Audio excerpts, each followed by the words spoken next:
Recordamos ese día como muy triste porque, bueno, la casa de nuestro bisabuelo se quemó, nuestras pertenencias, nuestro dinero, bueno, los objetos materiales que más duelen, no se pueden hacer nada, ya no se puede hacer nada por el incendio que se lo consumió todo.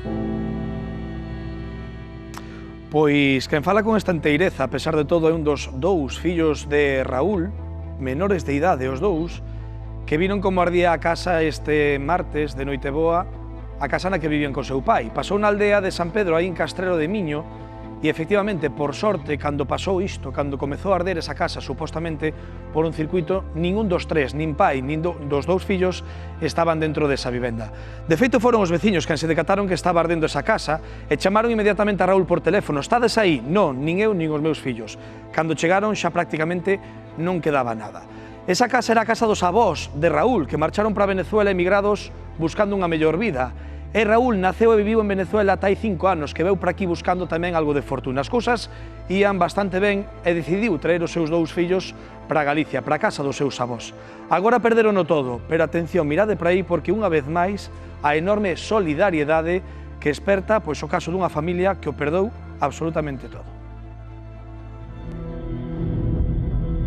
Esta Noiteboa, Raúl e os seus fillos perderono todo. Un cortocircuito orixinou un incendio na súa casa e as lapas arrasaron con canto había no seu interior, sen opción a que puidesen rescatar nada. Agora, a veciñanza dos concellos do redor arrima o ombreiro e entre todos buscan unha nova vivenda para esta familia que quedou sen nada. Pues nos enteramos cuando yo venía de Orense para acá, una vecina que me llamó preguntando por mis hijos míos porque pensaba que los hijos estaban dentro. Y los hijos están conmigo y pues tu casa está ardiendo. Y llegamos ahí y estaban ya la gente del pueblo tirando las mangueras, pero nada, no se pudo hacer nada. Recordamos ese día como muy triste porque, bueno, la casa de nuestro bisabuelo se quemó, nuestras pertenencias, nuestro dinero, bueno, los objetos materiales que más duelen, no se pueden hacer nada, ya no se puede hacer nada por el incendio que se lo consumió todo. Y es difícil, y la fecha inolvidable, uno pierde todo, o sea, toda una vida. Y aparte, desde que yo vine para acá hace 5 años que me vine de Venezuela, ahí tenía todo invertido ahí. Yo reparé el techo, chimenea, le puse luz a la casa, tuberías y quedé, como decir, una mano adelante y otra atrás. Y con 66 años. A verdade que estamos desolados, pero a hora de solidaridade da xente, dos veciños de Castrelo e de outros concellos tamén para poder meterse nun teito, o alcalde de Ribadavia, a alcaldesa de Ceñe, o alcalde de Arnoia, a alcaldesa de Boborás, que se volcaron totalmente, pois é de agradecer, solo cabe dar as grazas a toda a xente que se está volcando con esta situación. Concha, vostede di que ofrece o que poida, non?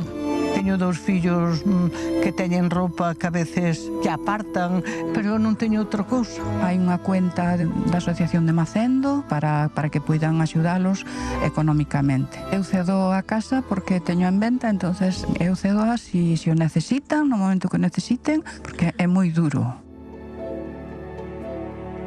Cando ves a un pai e a 2 nenos que se quedan así sin nada, pois eu onte era o día de Nadal e convideinos a comer a nosa casa e foron uns máis á mesa. Son alcalde polas circunstancias que me toca ahora mesmo, pero ao final somos personas e temos unha familia e vemos a sensibilidade e así o temos que demostrar. Sei que se non é hoxe e mañá van a ter un teito onde poder meterse, que é o importante agora mesmo. Si tuviera dinero, no tuviera problema ninguno. Quiero un apartamento, pero es que no los tengo. No sé, o sea, hay que buscar la solución. O sea, yo solo no puedo conseguirla. Es imposible. Fue un día muy triste, la verdad, pero hay que seguir contentos, felices y seguir la vida. La vida no es una casa, la casa se puede conseguir. Tengo fe que nos vaya bien, la verdad.